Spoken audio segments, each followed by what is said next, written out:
My beloved brothers and sisters in Islam, the concept of cleanliness is deeply woven into every aspect of a believer's life, from the way we worship, to the way we interact with others, and even the way we conduct ourselves in private moments. When we talk about changing bedsheets after intimacy, the first thing to understand is that Islam does not place unnecessary burdens on people. The religion is built upon ease, mercy, and wisdom. Many people worry, overthink, or feel guilt about matters where Islam has actually given clear flexibility. So when it comes to the question, do I have to change the bed sheets after intercourse? The answer begins with understanding what is truly required and what is simply recommended as part of good hygiene. After marital relations, what becomes compulsory in Islam is ghusl, the ritual bath that restores physical and spiritual purity. This is something every Muslim must do before praying, reciting the Quran, or engaging in acts of worship. But Islam does not state anywhere that the bed sheets must be changed every time intimacy happens.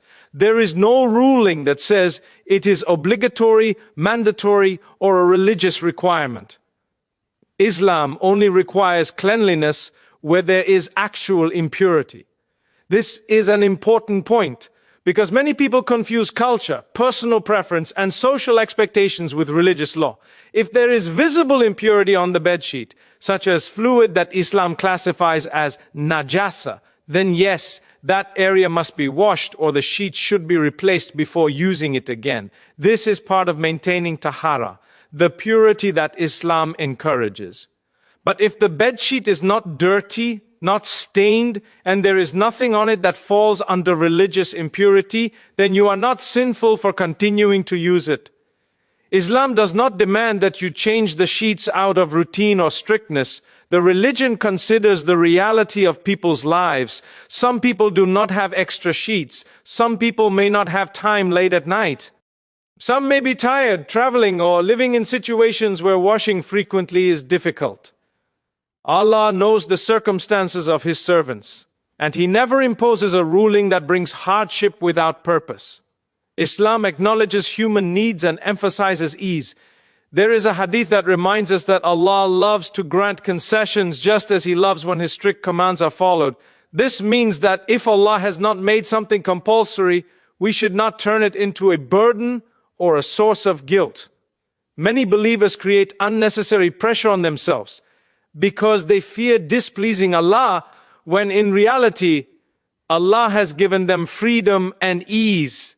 Changing a bedsheet every single time intercourse happens is a matter of personal preference or cleanliness, not a religious law.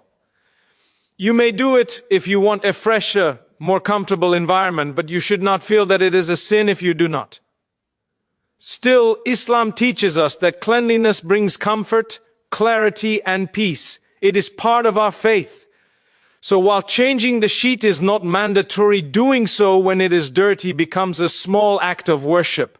When a believer removes impurity with the intention of staying clean for the sake of Allah, even something as simple as washing bedding becomes rewardable. Islam turns ordinary actions into spiritual ones when the intention is sincere. But again, this applies only when impurity is present. If not, the sheet remains pure and usable. We must remember that intimacy between husband and wife is something sacred in Islam. It is an act of mercy, love, and bonding that Allah Himself speaks about in the Quran. Islam does not treat it as shameful or dirty, so the environment surrounding it should also not become a source of stress. The religion gives guidelines, but those guidelines are gentle, balanced, and respectful of human nature. A believer should not develop unnecessary anxieties about purity, because excessive strictness is also discouraged in Islam. The Prophet Muhammad, peace be upon him, warned us against extremism and overcomplicating matters that Allah made simple. So the key message is this: Islam requires that you clean impurity, not that you follow routines without reason. If something is dirty, clean it. If it is not dirty, it remains pure. You are not sinful, wrong, or spiritually lacking for keeping the bedsheet as it is. Do what brings ease, comfort, and well-being to your home, and remember that Allah values your intentions even in the smallest details of your life. Cleanliness is a blessing, and Islam encourages it. But it does not force hardship in the name of purity. One of the most beautiful characteristics of Islam is its simplicity. Allah has not created this deen to exhaust people, overwhelm them, or make their daily lives difficult. He says clearly in the Quran that He does not intend hardship for us. When you understand this principle deeply, you begin to see how Islam gently guides us with rules that protect us, uplift us, and keep us connected to Allah without trapping us in unnecessary complications. The matter of changing bed sheets after intimacy is one of those topics where this principle becomes very clear.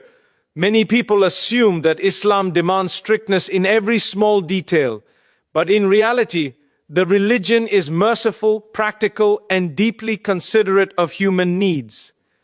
After intimacy, Islam requires ghusl because purification is necessary before engaging in worship.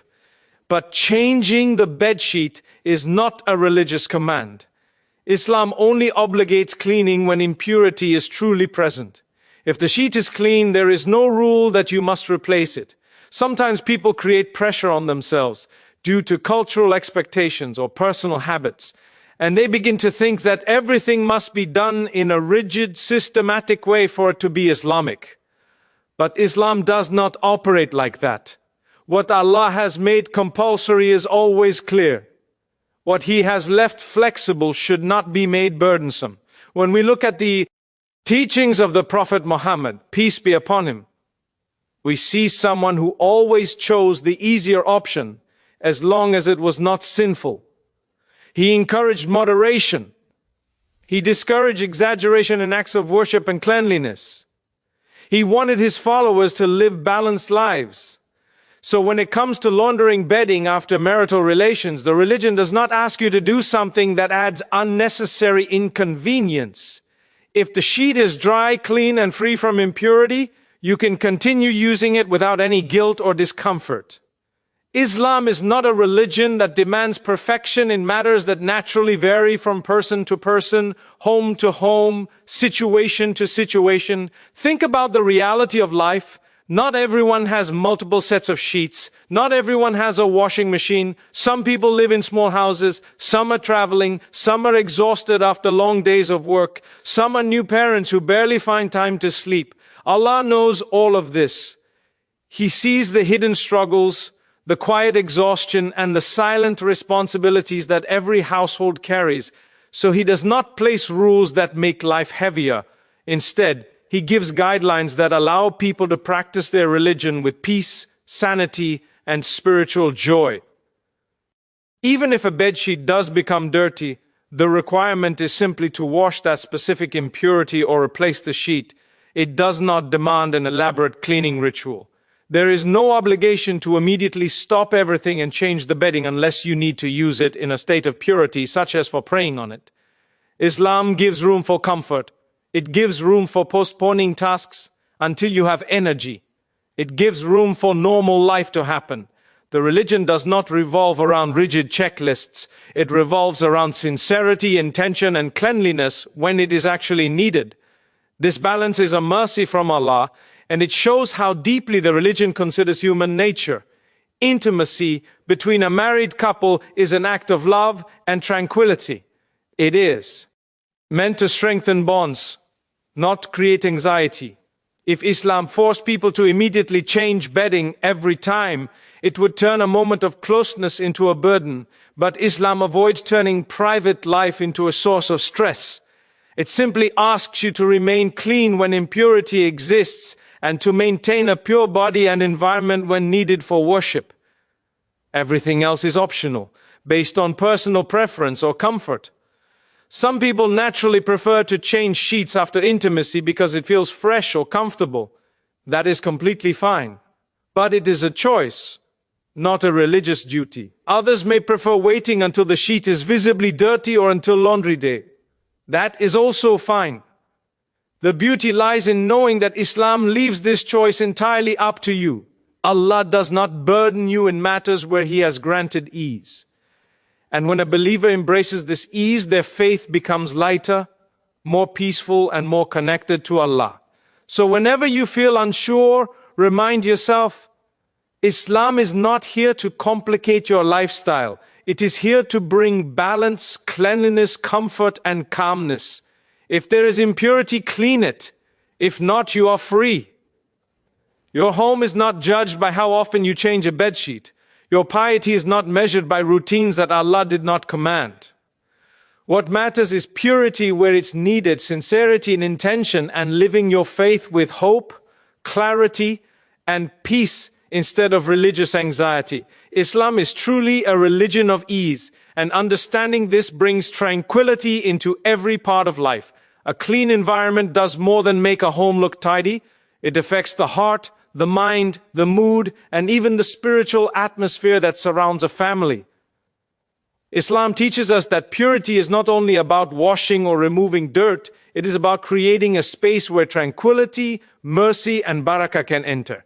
When we speak about changing bedsheets after intimacy, it may seem like a small matter, something very ordinary. But even ordinary actions carry deep meaning in the life of a believer. A pure space invites peace, and peace invites barakah. So while Islam does not make it compulsory to change the sheets after every moment of intimacy, it does remind us of the value of living in a clean, peaceful, and pure environment. When a believer maintains cleanliness in their home, it reflects the state of their heart. A cluttered environment often leads to a cluttered mind, and an untidy space can sometimes bring restlessness without us even realizing it. But when you enter a room that is clean, calm, and free from impurity, something settles inside you. You breathe differently, you feel lighter, you sleep better, you think more clearly.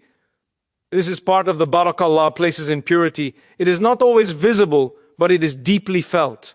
Islam understands these emotional and psychological needs, which is why the teachings of purity are so gentle yet so powerful.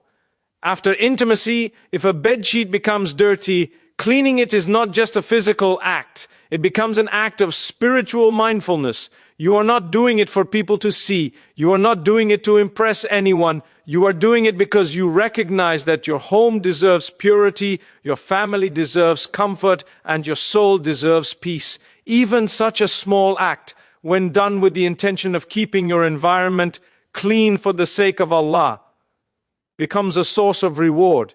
Islam transforms daily tasks into moments of worship through intention. That is the beauty of this deen. It turns simplicity into spirituality.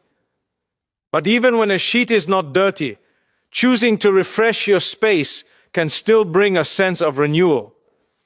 There are times when a clean bed gives emotional relief.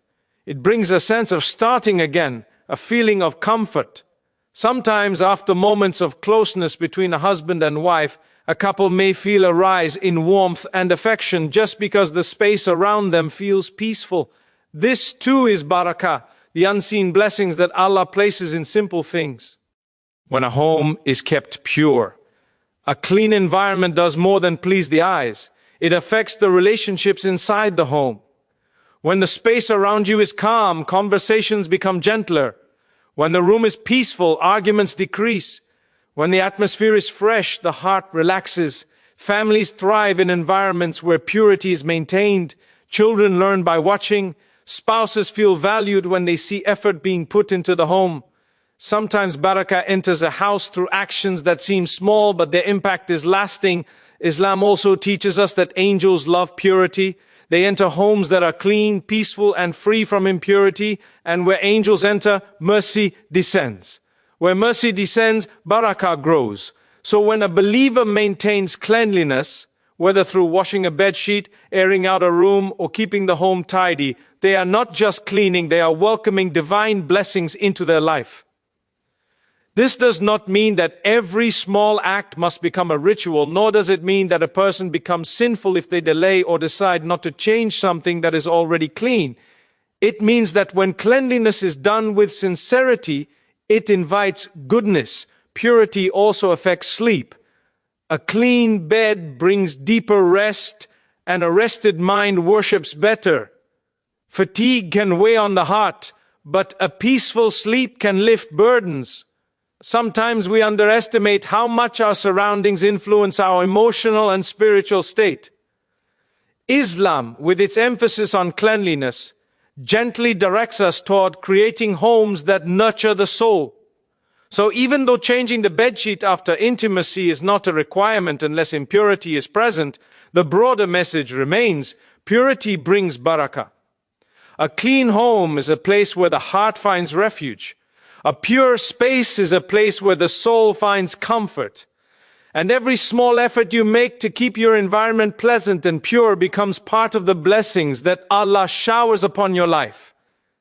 Cleanliness is not just a habit, it is a doorway through which tranquility enters.